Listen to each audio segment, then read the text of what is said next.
ਇਹ ਜੀ ਮੇਰੀ ਮਿਹਨਤ ਆ ਜਿਹੜੀ ਮੈਂ ਕੀਤੀ ਆ ਤੇ ਮੈਨੂੰ ਲੱਭੇ ਨਾ ਚੈੱਕ ਕਰ ਸਕਦੇ ਹੋ ਤੁਸੀਂ। ਇਹ ਜਨਾਬ ਮੇਰੀ ਪੂਰੇ ਮਹੀਨੇ ਦੀ ਮਿਹਨਤ ਆ ਜਿਹੜਾ ਮੈਂ ਇੰਨੀ ਗਰਮੀ ਵਿੱਚ ਕੰਮ ਕਰਦਾ। अस्सलामुअलैकुम, मैं तो अपना अब्दुरमान मदनी, तुम चैनल में पे हो मदनी वाइब पीके। अच्छा जी, जिन्हें भी रावा जी साढ़े चैनल नहीं सबसक्राइब किया जल्दी जल्दी करो सबसक्राइब। और अज तक इंशाल्लाह व्लॉग शुरू हो गया। अज मैंने बड़ी खुशी आ, खुशी क्यों आ वो भी थोड़ा दसदा। अज जनाब मैं जितों ड्यूटी करदा मैंने उत्थों लभी तनख्वाह। ओह माय गॉड, वाओ, हाय हाय बड़ी खुशी हो रही, इतनी खुशी मुझे।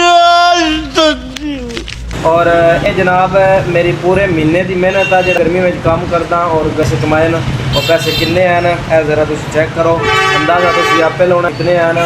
और माशाल्लाह है न चंगे भली। मैं थाने एक बार खोल के विखा छड्डा मैं किन्ने हैं। ये जी मेरी मेहनत आ जी मैं की तो मैंने लभे ना चेक कर सकते हो तुम। और जितने भरा हैं जितने मेरी वीडियो वेखते पैन मेरे जेडे उन्होंने मैं यही आखसा भी यार अंजे खेड़ना ना लो, फजूल खर्ची करना ना लो, अपना कोई वेले नाल या पढ़ाई करो या कोई काम करो कि तुसी अपने माओ प्यो की सहूलत बन सको। बात तो सही है। और इस तो बाद जेड़ा कोई काम शाम अपना शेयर करते हैं। A few moments later. जी मैं पहुंच गया माम में, थोड़े जे वाल वड्डे होए हैं, मैं वाल कटा लवीए, कटने वाल अपने और उस तो बाद इंशाल्लाह मिलते हैं। A few moments later. आगे मस्जिद आ गया। मैं तुहानू अपनी तनख्वाह की वीडियो दिखाई है ना जनाब, और ये ना समझाए अपने पैसे भी खिंदा पे ना इनका कोई भी बंदा सोचे ना। मैं सिर्फ वो इस वास्ते बनाई है जेडे मेरे जेडे छोर या मेरे जेडे भाई है ना वो आवारा गर्दी करते हैं या मतलब घर बांधे सुस्ती करते हैं काम करने में। और मतलब इस एज में पैसा नहीं कमाते।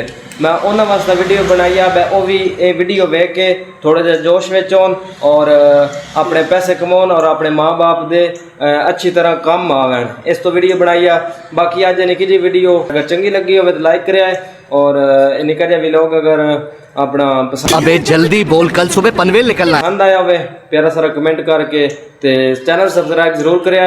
और मिलते हैं इंशाल्लाह एक नवी वीडियो नाल। अस्सलाम वालेकुम।